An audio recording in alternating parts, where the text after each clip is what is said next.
امشب ما جمع شدیم که تبدیل بشیم.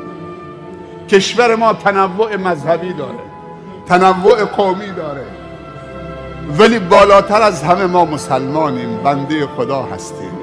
شافعی به حنفی توهین نکنه، حنفی به شافعی توهین نکنه، حنفی و شافعی سنی به شیعه توهین نکنه. اگر دلیل داری مطرح کن، همدیگر رو دوست بداریم. کشور مال همه است، مال شیعه هست، مال سنی هست، مال مسلمان هست، مال غیر مسلمان هست. این کشور مادر ماست، وطن ماست، بالاتر از همه اسلام همه چیز ماست، پدر و مادر ماست.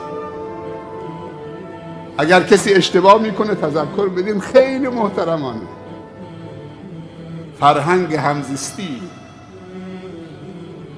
اینجا بلوچ هست، کرد هست، مهاجر افغان هست، بنگالی هست، بندری هست، ترک هست، عرب هست، شیعه هست.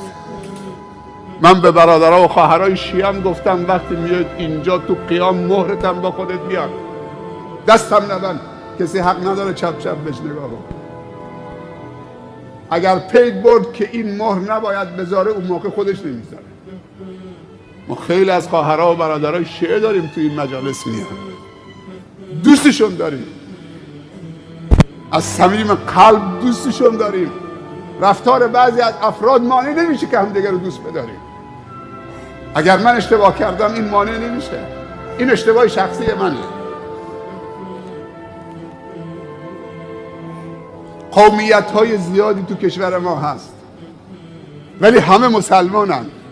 این قومیت ها مانع نشه که ما به هم نرسیم و همدیگر رو سیراب نکنیم از عاطفه های زیبا. دنیا میدانی است برای به نمایش گذاشتن هنرهای زیبا، عاطفه های زیبا، مهرورزی، همدیگر رو دوست بداریم، لذت ببریم از دوست داشتن همدیگر. اگر نیاز به نصیحت پیدا کردیم، هر کسی حرف خیر زد اونو بپذیریم. نگاه کن چی گفت، نگاه نکن کی گفت.